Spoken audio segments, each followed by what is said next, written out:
नमस्कार. एक अतिशय आनंदाची आणि समाधानाची गोष्ट.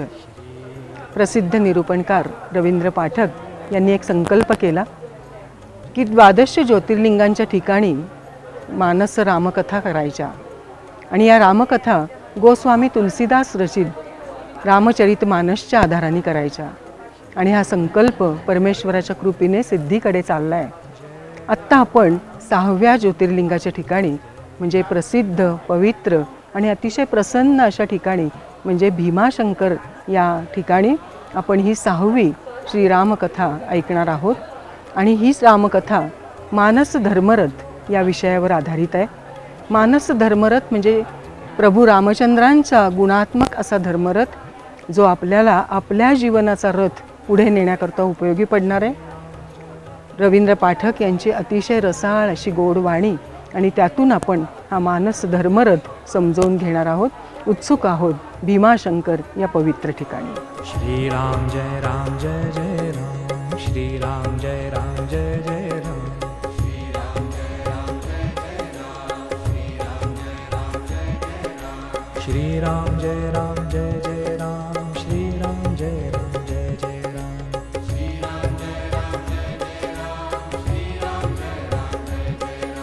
श्रीराम जय राम जय जय राम, श्रीराम जय राम जय जय राम,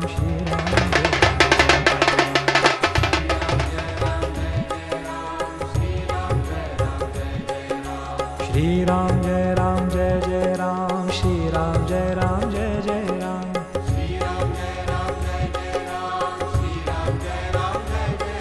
श्रीराम जय राम जय जय राम, श्रीराम जय राम जय जय राम,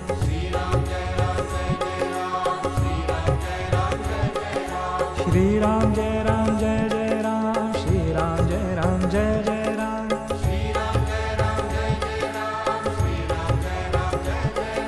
श्रीराम जय राम जय जय राम, श्रीराम जय राम जय जय राम, श्रीराम जय राम जय जय राम, श्रीराम जय राम जय जय राम. या पवित्र पावन अशा महादेवाच्या भूमीमध्ये त्याच्याच कृपेने आपण इथं आलेलो आहोत. या ज्योतिर्लिंगाची जी उत्पत्तीची कथा आहे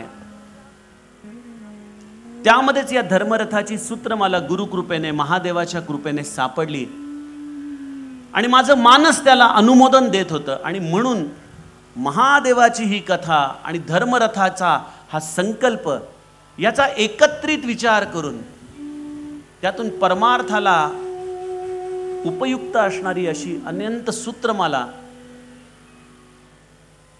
या चिंतनामध्ये गवसली, सापडली आणि म्हणून ती आज तुमच्यासमोर मुक्त हस्ताने ठेवण्यासाठी इथं मी व्यासपीठावरती विराजमान आहे.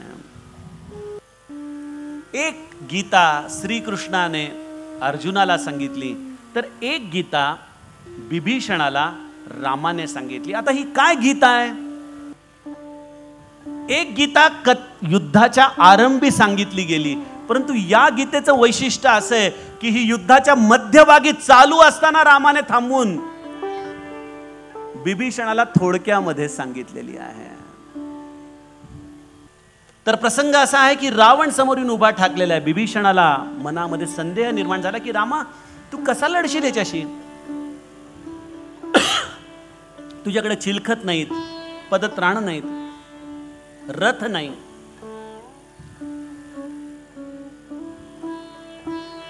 तेव्हा रामराया आपल्या या सख्याला म्हणतोय, जेही जय होई सो स्यंदन आना.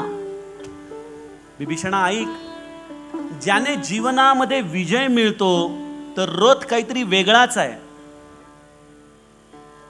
तो रथ ज्याच्याकडे आहे तो कधीच हारू शकत नाही, पराजित होऊ शकत नाही. अरे इतकंच काय, जीत न कहन कतहु रिपू ताके.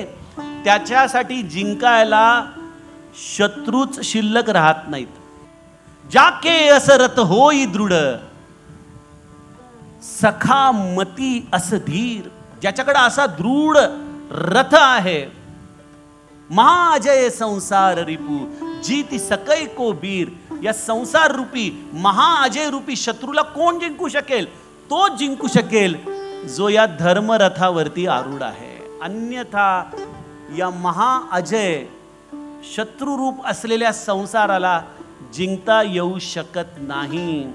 आणि त्यामुळं बिभीषण भगवंताची स्तुती करताना म्हणतो की सुनी प्रभु बचन हर्ष बिभीषण हर्षी गहे पद कंज एही मिसमोही उपदेश हूँ राम कृपा सुख पुंज. रामा, तुझी कृतज्ञता कशी व्यक्त करू रे? तुम्हाला हा थोडक्यामध्ये जो धर्मरथाची संकल्पना सांगितली, याने जो तुम्हाला उपदेश केला जीवन कल्याणाचा, खऱ्या अर्थाने मला ते कृतार्थ करणारं उद्बोधन आहे.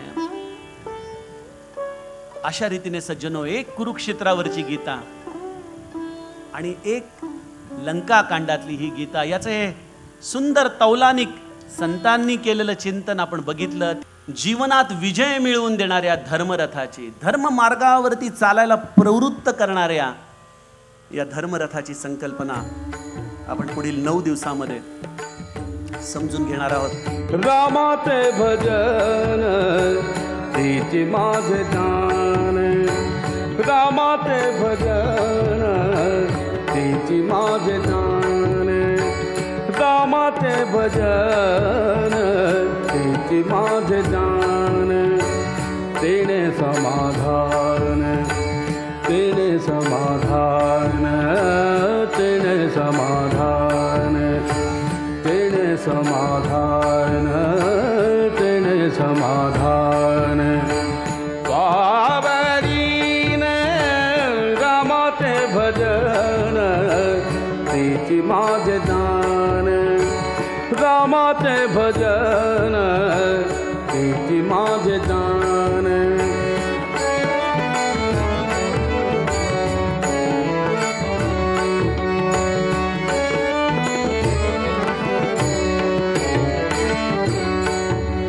रामासी वर्णिता देहि विदेहदा, रामासी वर्णिता देहि विदेहदा, रामासी वर्णिता देहि विदेह.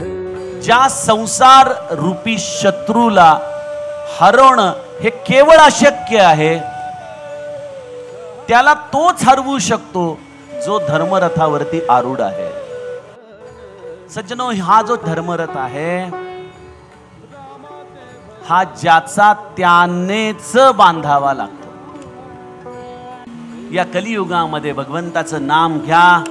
ते नाम जितक्या उत्कटतेने, जितक्या तळमळी तुम्ही घ्याल, तेवढं तुमचं परम कल्याण निश्चित होणार. तुम्ही धर्ममार्गावरती चालणार, तुम्ही धर्मरथामध्ये राहणार आणि तो धर्मरथ तुमच्या झेड सिक्युरिटी सारखा तुमच्या बरोबर चालणार. झेड सिक्युरिटी एक अभेद्य असं कवच आहे धर्मरथ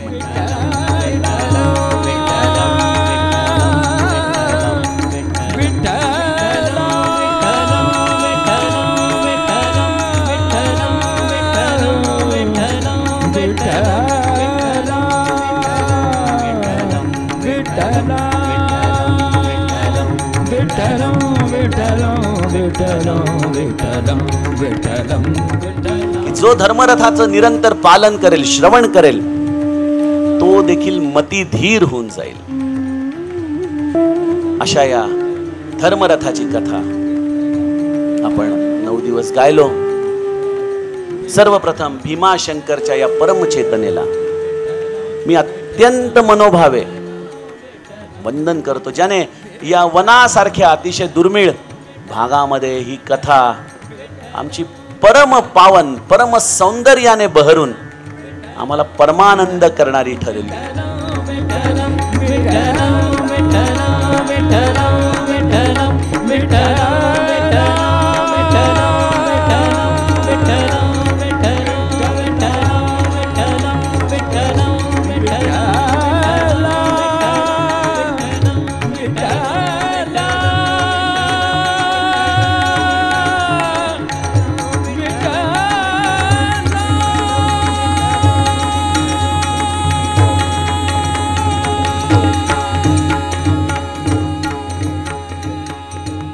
जय जय रघुवीर समर्थ. भीमाशंकर या पवित्र महादेवाच्या ठिकाणी मोठ्या दिमाखात आणि उत्साहात ही कथा संपन्न झाली. मानस धर्मरथ ही अभिनव आणि गूढरम्य अशी कल्पना दादांनी श्रोत्यांच्या पुढे अत्यंत सुलभ भाषेत विशद करून सांगितली.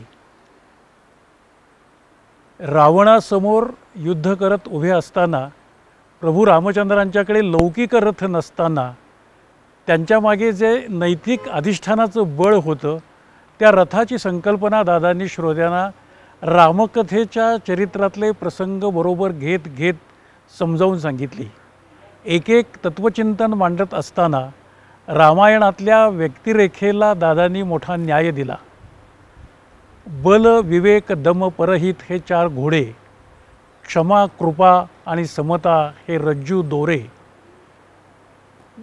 सत्य आणि शील ह्या ध्वज पताका आणि ईशभजन हा सारथी, हे कळायला कठीण असलेलं चिंतन दादांनी कमालीच्या सोप्या भाषेत लोकांच्या पर्यंत पोचवलं. आणि दादांची रामकथा हाच एक धर्मरथ होऊन गेला. वक्तृत्व आणि व्यासंग ही त्या 2 रथाची चाकं आहेत. वाणी, विवेक, विचार आणि वैराग्य हे या रथाचे 4 घोडे आहेत. अन्नदान, नामस्मरण आणि सुगुणोपासना हे त्या रथाचे रज्जू दोरे किंवा लगाम आहेत. निस्पृहता आणि निष्कामता हे ध्वज आणि पताका आहेत. आणि सद्गुरू कृपेचं अभेद्य कवच दादांच्या रामकथेला लाभलेलं आहे. आणि म्हणून दादांच्या हृदयातून जे शब्द येतात ते श्रोत्यांच्या हृदयापर्यंत जाऊन पोचतात. आणि म्हणून भरभरून ज्ञानप्राप्ती हे या कथेचं वैशिष्ट्य आहे. विस्मयजनक माहिती प्राप्त करून घेतलेले श्रोते अगदी तृप्तीचा ढेकर देऊन जातात. आणि पुढची कथा केव्हा आहे हे ऐकण्यासाठी त्यांचे कान आतुर झालेले असतात. रामकथाकार अनेक आहेत. अनंत प्रकारच्या कथा श्रोत्यांना ऐकायला मिळतात.